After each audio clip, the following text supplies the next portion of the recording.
I think that it's time for you and I to have a real conversation about protesting in America, what it means.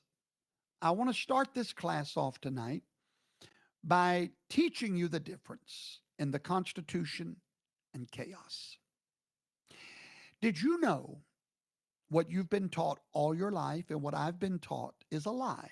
The lie is this, that there is freedom to protest in America. That's a lie. There is no freedom to protest in America. Now, don't have a knee-jerk reaction. Sit down, be a good student, and wait till the end of the class before you draw a conclusion, okay?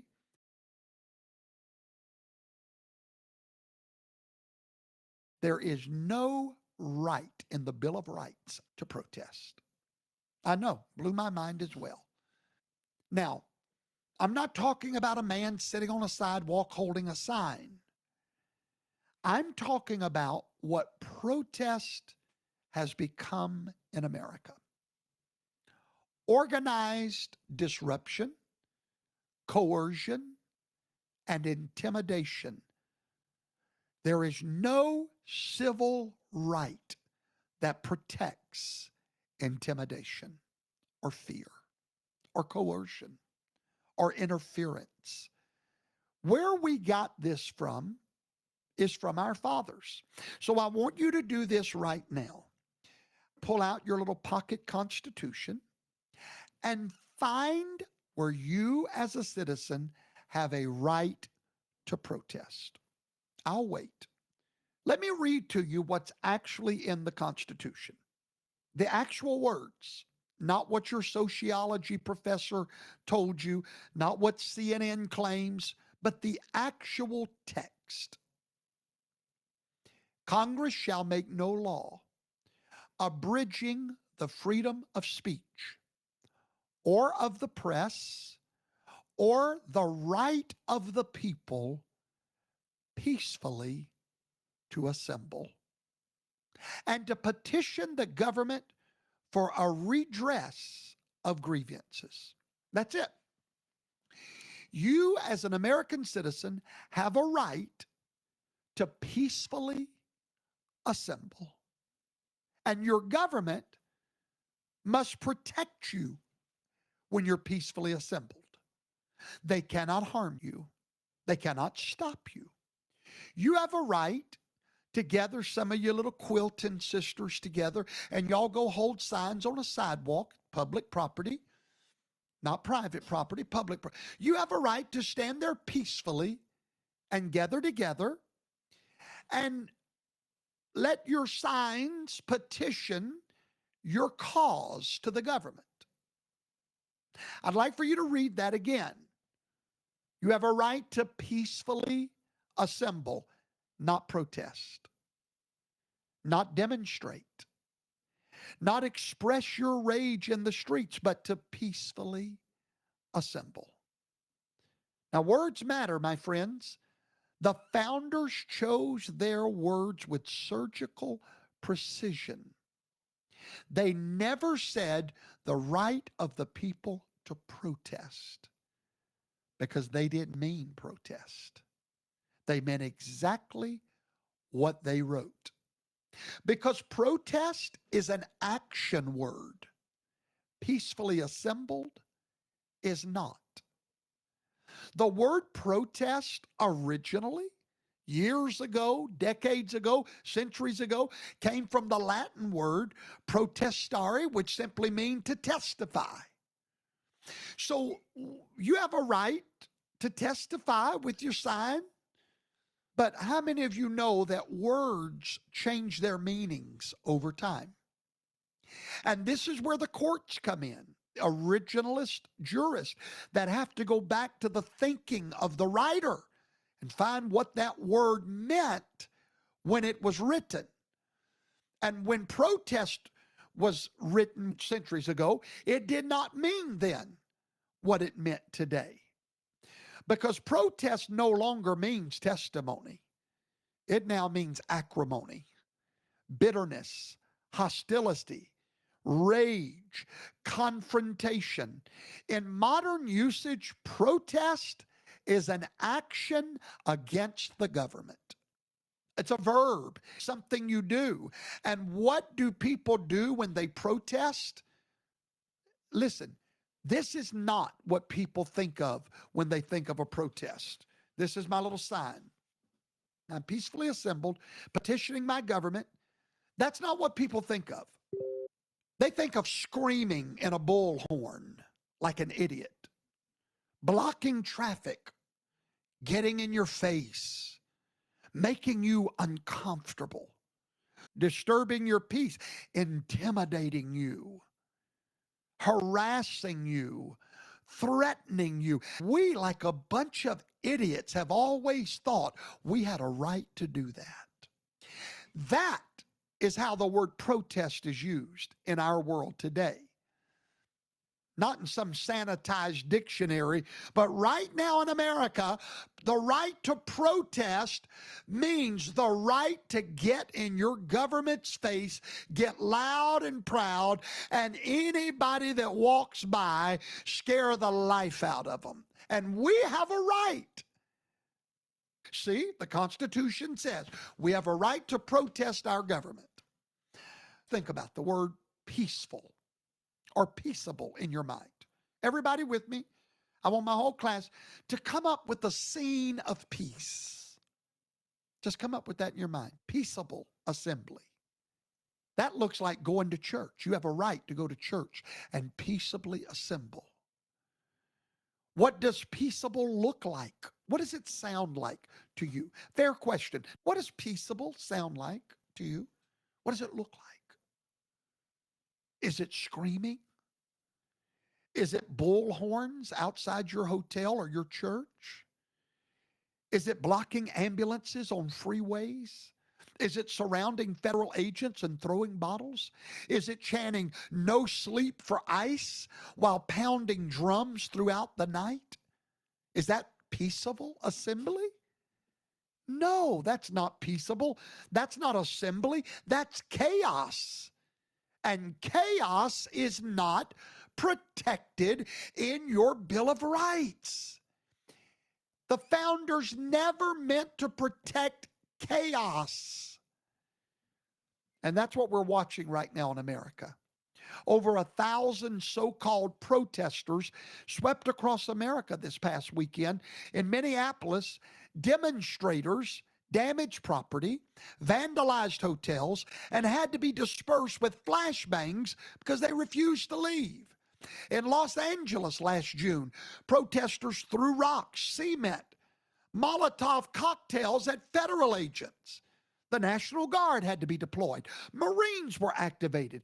In cities across our country, Chicago, Boston, Pasadena, Minneapolis, organized groups are tracking ICE agents to their hotels, conducting no sleep campaigns, blasting noises, using bullhorns, depriving officers of peaceable rest. And what does the media call this? What do the left and even the right call it? Their right to protest. Except they don't have that right. They're not protected in that status. Let me ask you something. If I showed up outside of your home at 2 o'clock in the morning with a bullhorn and a drum circle, if I surrounded your car and would not let you leave, if I threw objects at your vehicle, would you call that peaceful assembly? Or would you call the police? Here's the con that's been played on us by the left and the right. The left has successfully blurred the line between two completely different things. Peaceful assembly, your constitutional right to gather quietly, lawfully, hold a sign, make your voice heard through legal channels, is protected all day long. But protest, an action designed to disrupt, disturb the peace, coerce, intimidate, and force compliance through chaos, the Constitution only protects one of those: peaceful assembly, not protest. You have the right to stand. You have the right to hold a sign. You have the right to petition your government quietly, lawfully, without trampling on the peace of anyone else. But the moment it turns loud and destructive, coercive, threatening, it stops being protected as one of your rights and it becomes lawlessness.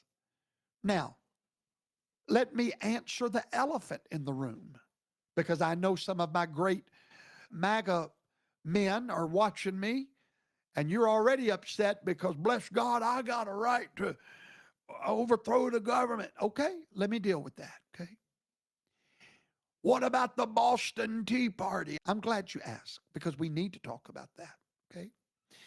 What about the founding fathers? They protested.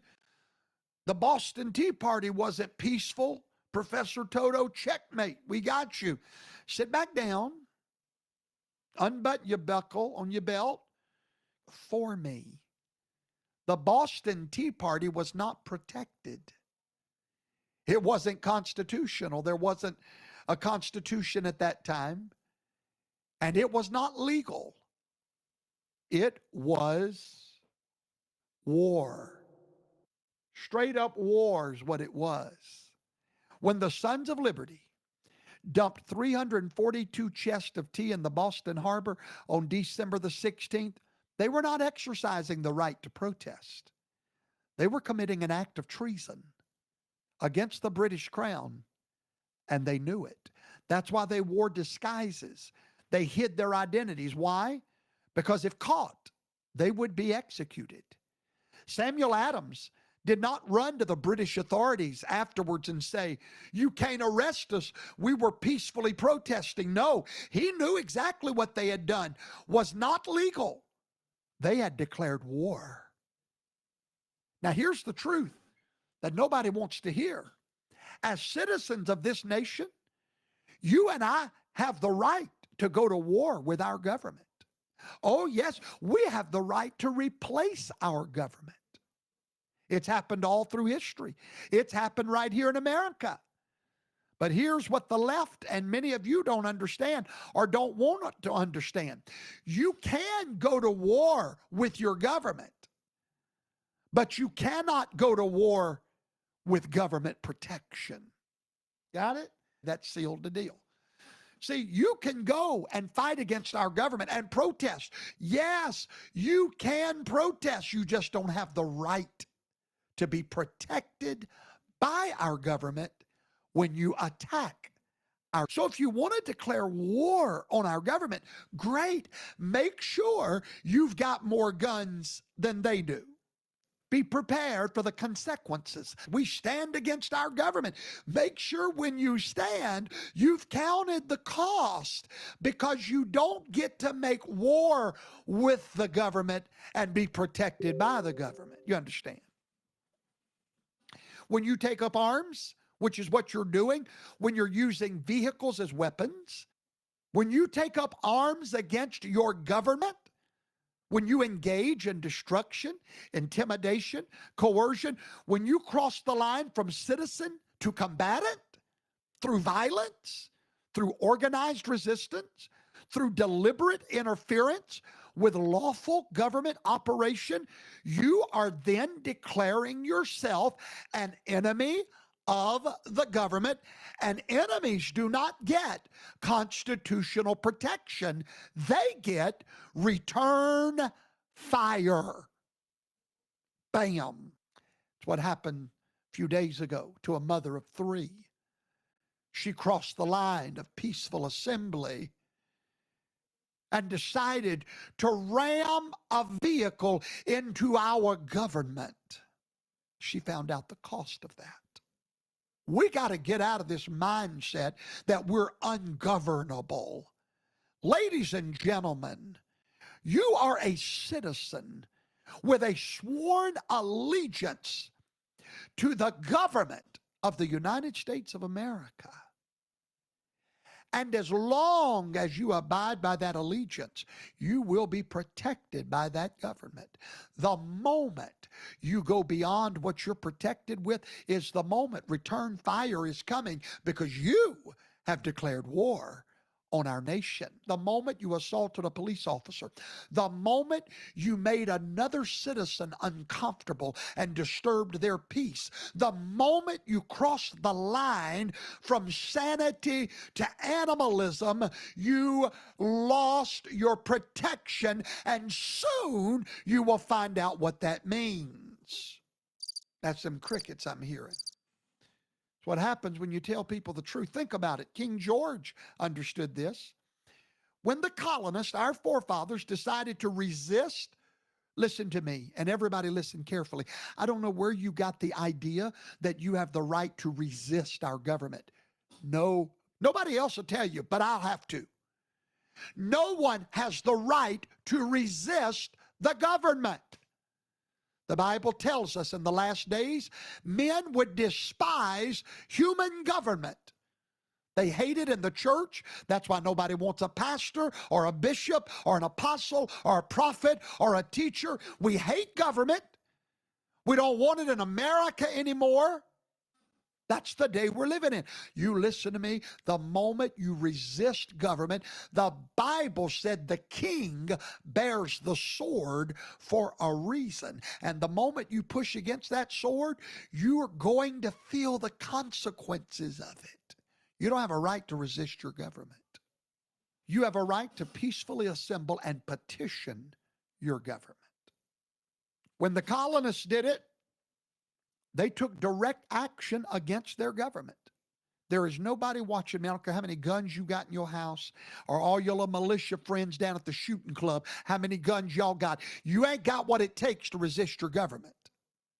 And until you do, maybe you can go over to Russia and talk them into backing you up. But until such a time, you better shut up, sit down, and say, yes, sir.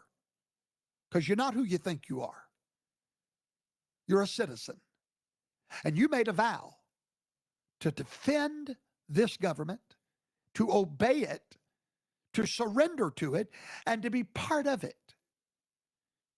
So the young lady that was killed in Minnesota, totally her fault. And anyone that doesn't have the half of a brain to see that, move somewhere else, because you're a danger to our society. We don't hate government here. We respect it as long as it's legitimate, and we stand behind it. And if you're a Christian, the Bible demands you to obey your government, unless their laws go against the law of God. Then we obey God rather than man. But until then, the law that says don't go out and kill people, that's not against the law of God. Don't intimidate people, that's not against the law of God. So we obey those laws. King George, when he found out they resisted him, he didn't say, well, they've got the right to protest. Go let them dump the tea. They're just making their voice heard. It's their First Amendment right. They were subjects of the crown. You and I are subjects of the American government. You don't want to hear it because you got an animal that lives in you. The moment our forefathers stepped outside of lawful petition and when they destroyed the king's property, the moment they resisted, they became rebels. King George responded accordingly. It was called the Boston Massacre. See how history repeats itself? We had a Minnesota massacre. Do you see it? History repeats itself. The moment you resist government, King George didn't care that they were citizens. You listen to me. When you are no longer a citizen is when you become unlawful. At that moment, you come under the law. You come under the law when you break the law. Same way in the house of God. You don't come under the law until you break it, and then you come under the consequences of that law. But if you'll be a good citizen of the kingdom of God, you'll never have to worry about the law because you'll be in obedience to it. Amen? King George said they've declared war. kill them all. Here's the hard truth that my fellow Americans need to hear. You need to submit yourself. Oh, yes. You need to sit down somewhere and go back to being a good citizen. Because I promise you, if you rise up against American government, you're going to face American heat. And you lose all your protections from a bullet the moment you turn into an animal. When you block federal agents from doing their job, you have stood up against the American government. When you surround vehicles and prevent movement, when you throw rocks at law enforcement, when you organize campaigns to deprive officers of sleep, when you use intimidation to resist lawful government action, you're not peacefully assembling.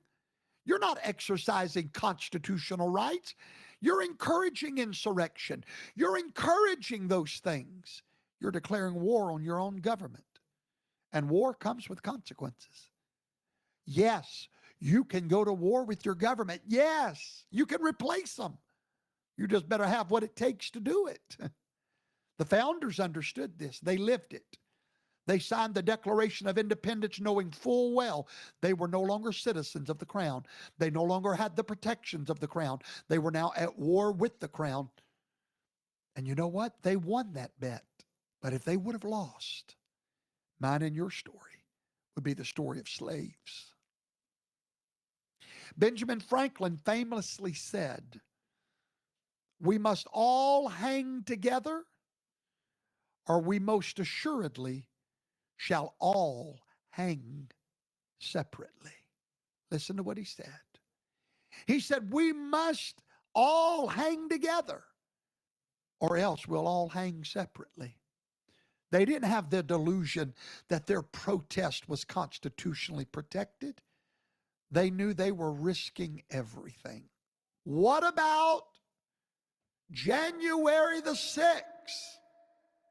So I might as well deal with January the 6th while we're at it. I'm going to tell you something personal. I was there. I woke up early that cold January morning. January the 6th happened because of this voice you're listening to. First in the nation to stir that flame was me, Professor Toto. I was there. I stood that day with hundreds of thousands of Americans who had gathered peaceably. All morning long, we stood together, singing patriotic songs, waving flags, listening to our president peaceably. I stood next to families with children, marching along peaceably. We were addressing our government about legitimate grievances. We were not there to overthrow a democracy or a republic. We were not there to storm anything. We were there because the process of law in an election had been violated. Rules for vote counting had been changed by governors, secretaries of state, not by the legislature as the Constitution required. Mail-in ballots were altered. Signature verification standards were abandoned. And we had every right to peaceably assemble and petition our government. That is exactly what the First Amendment protects. And that's exactly what we did. But here's what the media will never tell you. The vast majority of us never stepped foot on the Capitol ground. The overwhelming majority of us never got anywhere near the Capitol. We assembled. We listened to speeches.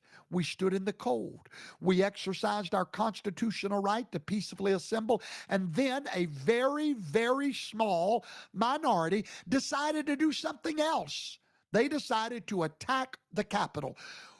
They decided to fight with the police.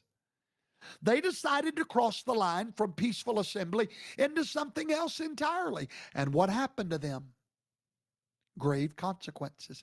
But do you know what did not happen to hundreds of thousands? There were no consequences. The government protected their right to peacefully assemble. And that's how it's supposed to work. The Constitution works. Peaceful assembly is protected. Attack on government has consequences. So here's my question to the left. If January 6th proves that protests are not protected when they turn violent, if those that attack the Capitol deserve prosecution, then why don't those same rules apply to your mob? Why do ICE protesters get to throw cocktails, call it free speech? Why does Antifa get to burn buildings and claim constitutional protection? You can't have it both ways. Either violence has consequences or it does not.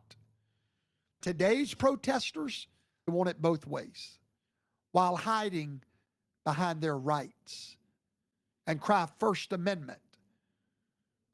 Let me tell you what you have the right to do. Gather peacefully, hold a sign, petition your government, write letters to your representatives, vote for candidates that share your values, speak your mind without government interference, assemble with others that share your concerns. You don't have a right to block traffic, surround vehicles, intimidate, harass individuals, deprive others of sleep, throw objects at law enforcement, destroy property, intimidate people. I've got personal experience with this. Lean in a little closer. I want to tell you a story. I want to tell you how bad I believed the lie that we have a right to protest. There's a federal law that I guarantee you don't know about because I didn't know about it. 2 years ago, protesters began to show up at our church. I cannot describe to you what it was like, but we have video saved. It was so intimidating to be screamed at on bullhorns while you're trying to walk into a place of worship. While you're trying to worship God, you have people harassing, calling your names out, and putting flyers on the windows of cars while people are trying to bring their children into church being screamed at. We have all the video. And I had gone to the police the day before to make them aware because we had heard they were coming. They'd come many times. I went to the police and I said, listen, I know it's their right to protest and nothing you can do. The captain said, that's right. Unless they come on the private property, which that's trespassing, which they did that, by the way, but we didn't report it. He said, but there's nothing we can do. I said, yes, sir. That's their right to protest. I'm sad that our local police department did not know the law, federal law, and neither did I.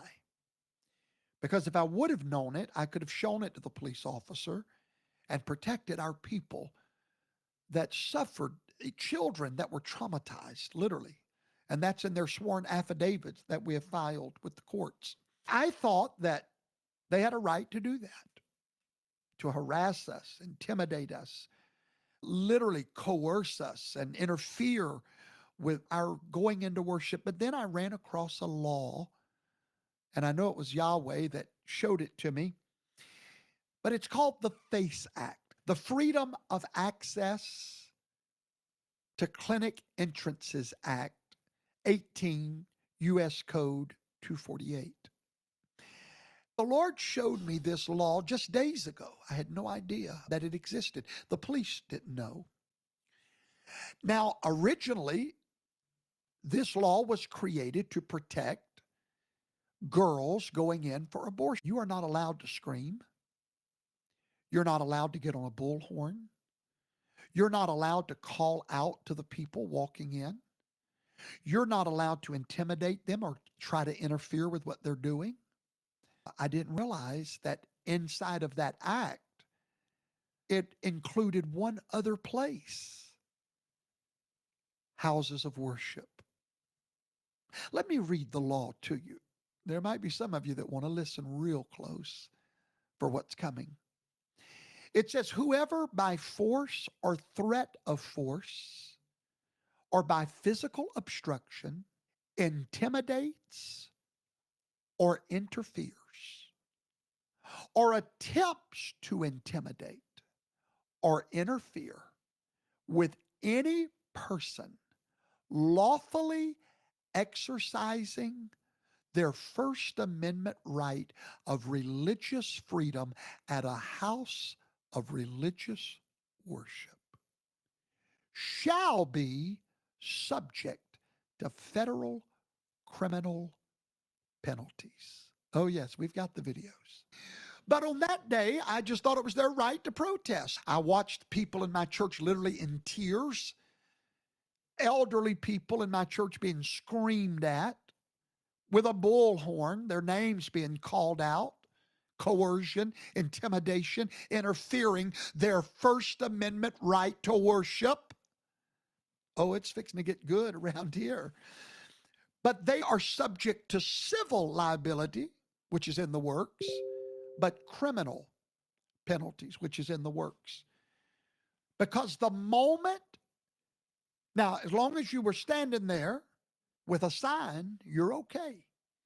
But the moment you cross over in the FACE Act to intimidation, interference, obstruction of worship, going into a house of worship, that's no longer protected by the government.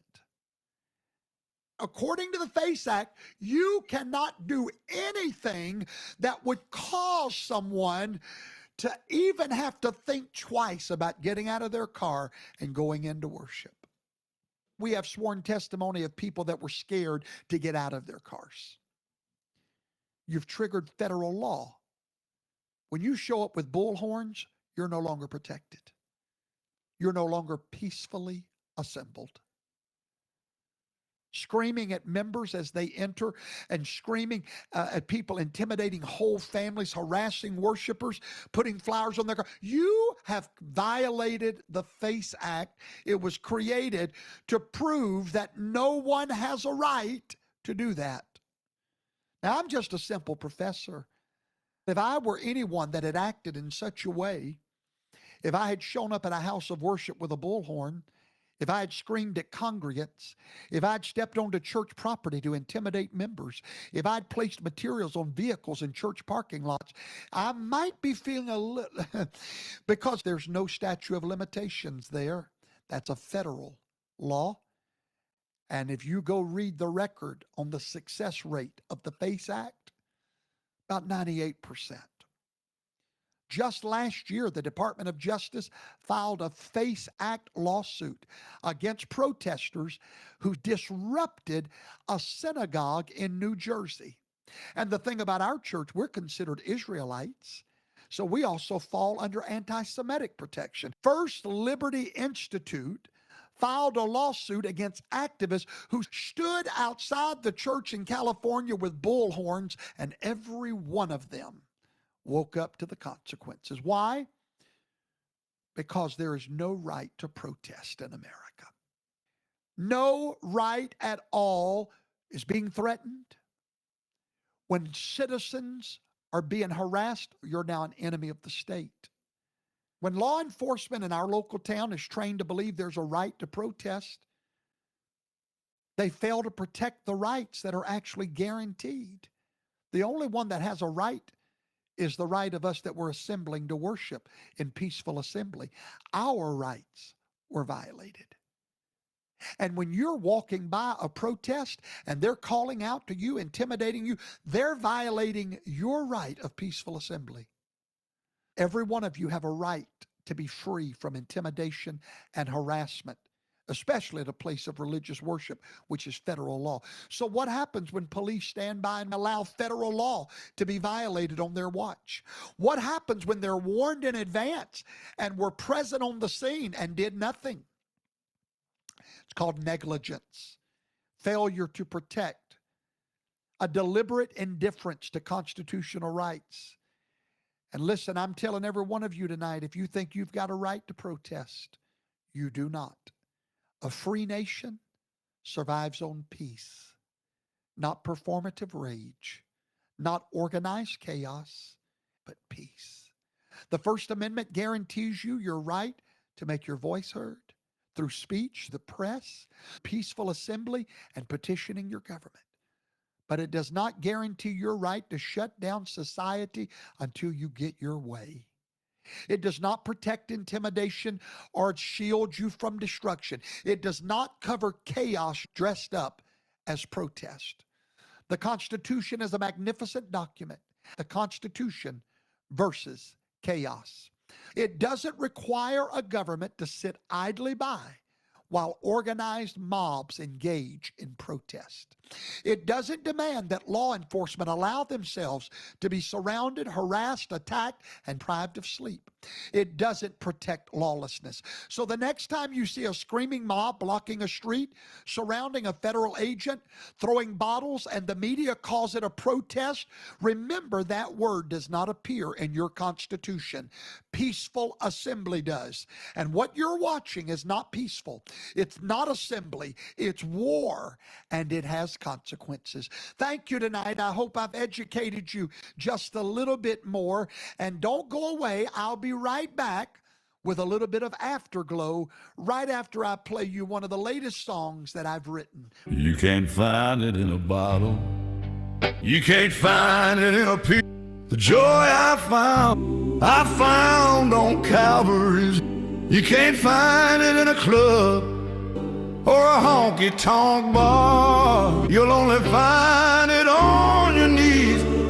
Turn back home, down that long road where you roam. The Father is away. Come back home, be baptized in His name. You'll only fail down a broken trail. You'll search high and low, you'll wander and roam, but at the end of the day, find the road that leads home. Turn back home from that long road where you roam. The Father is waiting. Be baptized in His name, nevermore to return back home from that long road where you roam. The Father is waiting. Be baptized.